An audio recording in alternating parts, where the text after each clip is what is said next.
भ्रष्टाचार खत्म, बेटियां सुरक्षित, मीडिया को पूरी आजादी की बात कांग्रेस जनता पार्टी सर। హలో ఎవ్రీవన్, ఒక బ్రేకింగ్ అప్డేట్తో మేము ముందుకు వచ్చా. కేవలం 5 రోజుల్లోనే భారతదేశంలో కొత్తగా వచ్చిన పొలిటికల్ సెన్సేషన్ ఈ అప్డేట్ అన్నమాట. సిజేపీ కాక్రోచ్ జనతా పార్టీ మీడియాలో దుమ్ము రేపుతుంది. ఒక చీఫ్ జస్టిస్ నిరుద్యోగ యువతను కాక్రోచ్లతో పోల్చిన వ్యాఖ్యలపై సటారిగా మొదలైన ఈ పార్టీ ఇప్పుడు జెన్జీ యువత తమ ఫ్రస్ట్రేషన్ బయటపెట్టే పెద్ద ప్లాట్ఫామ్గా మారిపోయింది. మే 16న అభిజిత్ దీప్కే అనే 30 ఏళ్ల మాజీ Aam Aadmi social media strategist తను బోస్వానా యూనివర్సిటీలో స్టూడెంట్గా దీన్ని ప్రారంభించాడంట. ఇప్పుడు అంటే దాదాపు 1 కోటి మందికి పైన ఫాలోవర్స్ వచ్చేసారని చెప్తున్నారు.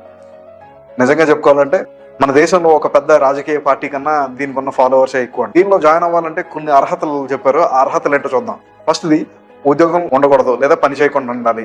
రెండోది బద్ధకంగా ఉండాలి. మూడవది రోజంతా ఆన్లైన్లో ఉండాలి. నాలుగోది సోషల్ మీడియాలో గొడవలు పెట్టుకునే టాలెంట్ ఉండాలి అని చెప్పేసి చెప్తున్నారు. మరి వారికి ఒక నినాదం ఉంది. ఆ నినాదం ఏంటి అని అంటే secular, social, democratic and lazy. ఇది ఇంకా అధికారికంగా రిజిస్టర్ అయిన పార్టీ కాదు, సోషల్ మీడియాలో సెటైర్ మాత్రమే అని కొంతమంది అంటున్నారు. కానీ దీని వెనక ఏం జరుగుతుందా అని చూస్తే యువతలో ఉన్న నిరుద్యోగ బాధ, సిస్టమ్ ఫెయిల్యూర్, ఇంకా యూత్ లో ఉన్న ఫ్రస్ట్రేషన్ ఈ ప్లాట్ఫామ్ బయటికి తీసుకొచ్చింది అని చెప్పేసి చెప్తున్నారు. కొంతమంది ఏమో బాట్ అంటున్నారు, కానీ కొంతమంది ఏమంటున్నారంటే ఇది యువత యొక్క అసలు కోపాన్ని బయటకు పెట్టే యువత యొక్క వాయిస్ అని అంటున్నారు. మరి మీ అభిప్రాయం ఏంటి?